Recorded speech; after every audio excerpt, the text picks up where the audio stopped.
Hey guys, welcome to episode 4 of Quiet Please Golf. Thank you so much for tuning in. For those of you who've clicked subscribe, I really appreciate the support. When I see the subscriber count go up, it really gives me a lot of motivation to keep going with these videos. So this week is going to be kind of a short episode. I've got some footage from the golf course this past weekend that kind of shows a few holes that I played and a few different shots that I took. And I'm going to do some voiceover of the different shots and the different situations I was in. And then finally, we're going to set up our goals for this week. But before we do that, we've got to talk about the goals for this past week. So if you watch episode 3, you'll see that my goal for weight loss was to work out at least 150 minutes of cardio. And I actually didn't reach that goal. I only did about 120 minutes of cardio.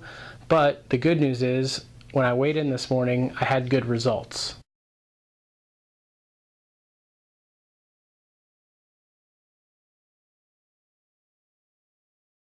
So as you can see with the weigh-in video, I'm at the 275.4.5 mark, which means I lost over 4 pounds this week.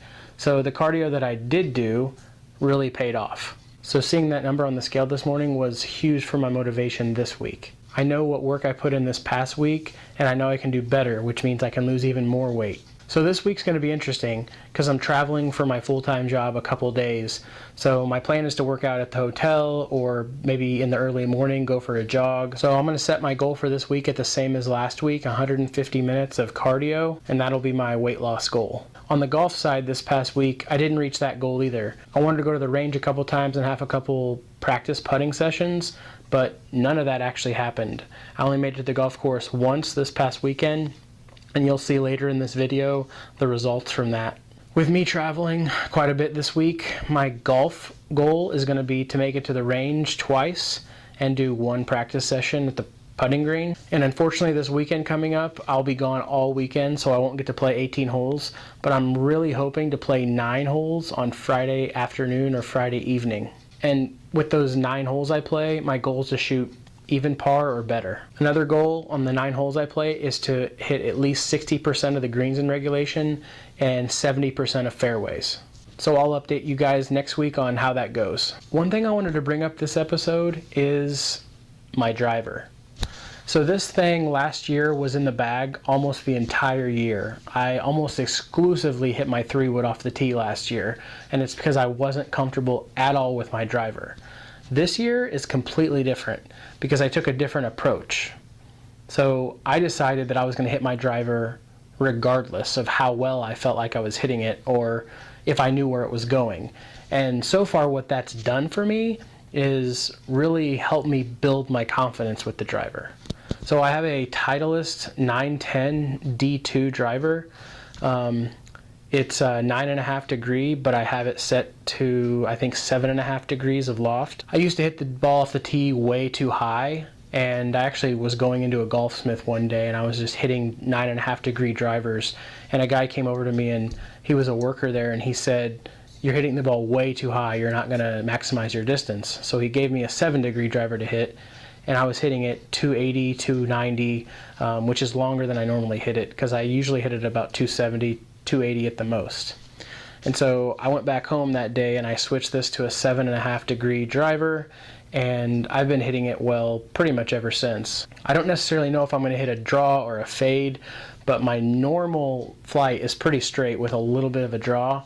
So the point that I mean to make with the driver is if you're afraid of hitting your driver, there's probably a good reason for it, but my suggestion is take it out on the course and hit it in situations where you know you need to hit it well.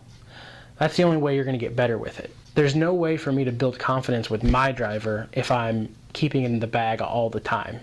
So I've made it a point this year to hit my driver regardless if I know where it's going or not. So that's enough about my driver, and so now I'd like to get to the video that I made this past weekend. Shows a couple situations I was in, shows a couple holes I played, and I hope you enjoy. So until next time, I'll see you guys later. So this first hole, I missed the green a little short right, and as you can see, I missed the green a little short right. So I needed to get up and down. I knew I needed to keep the ball below the hole. So I just used my sand wedge and used the spin and chipped it up there and made the putt for par. So here on hole 2 I have about 220 yards to the pin. I actually thought I had about 210, so I hit my 5-iron. Ended up coming up maybe about 20 yards short of the pin, so I probably hit it about 200 yards. So I had to walk up and kind of get an idea of the lay of the land and realized I should hit my 52, use the spin off the hill, and I was able to do that. Hit my 52-degree wedge up to the left and then let it roll out. Had a little bit of a comebacker, maybe 3 feet, and was able to make par there. Next hole, it's a par 5, about 550, 560. Ended up hitting driver, a little off balance. Ended up hitting a 5-iron to give myself about 50 yards in. And then unfortunately with my wedge, as you'll see here, comes up about 8-9 yards short of the pin. And because of that, I wasn't able to convert a birdie. But ended up using my 56-degree wedge again, just like on the first hole, to get up and down. Pretty simple par. So on this next hole, this par 5, I had about 150 in. I hit a 9-iron. As you can see, I hit a pretty good shot about 4 feet below the hole. So I really want to give you an idea of what's going through my mind on my putting stroke here. So I'm actually going through a series of questions in my mind at this point. I'm asking myself, is it uphill, is it downhill, does it break left or does it break right? This putt is one of those where it definitely is uphill, severe uphill. It's also definitely going to break left. I know those two answers. The next question is, how much is it going to break? So I get behind the ball, I make a decision on how much it's going to break just based on, my natural ability to read the green. And then I will get over the ball and use the line on my putter and direct it straight towards my target.